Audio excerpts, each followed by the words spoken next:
तलब भत्ता पचाएर सेवा सुविधा सहितको आलिशान जिन्दगी बिताएर देशलाई 1.5 खर्बको ऋणको भारी बोकाएर शून्य परिणाम दिएर बदनाम भएर बाहिरिँदैछन् जेन्जी सरकारका 17 जना मन्त्रीहरू।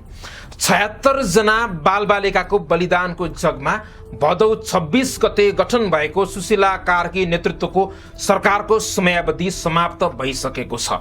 केही दिनमा नै मन्त्रीहरू बिदा हुँदैछन्, तर सम्झना योग्य काम कसैले पनि गरेका छैनन्, बरु उल्टै बदनाम भएर बाहिरिँदैछन्।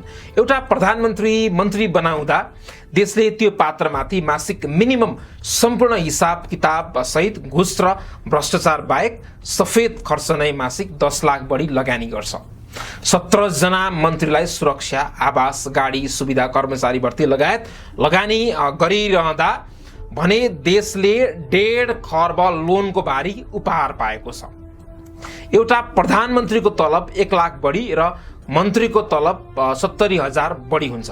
अन्य सेवा सुविधा सबै हिसाब किताब गर्दा प्रति व्यक्ति मासिक 10 लाख बढी नाग्छ। यो अवधिमा यी मन्त्रीहरूमा देशले मिनिमम 10 करोड भन्दा बढी लगानी गर्यो, तर परिणाम केही पाएन, बरु उल्टै देश पछाडि धकेलिएको छ।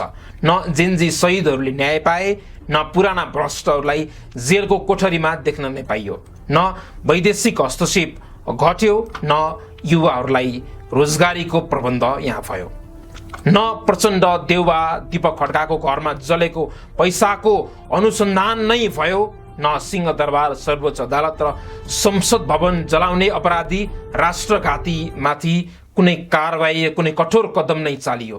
केही भएन। सिर्फ मन्त्रीहरूले जागिर खाए, भत्ता पचाए, मोज गरे, देश विदेशमा चिनिए र आफ्ना पोल्टाका मान्छेहरूलाई सेटल गराए। भएको परिणाम यति हो, 6 महिनामा 180 दिन हुन्छ।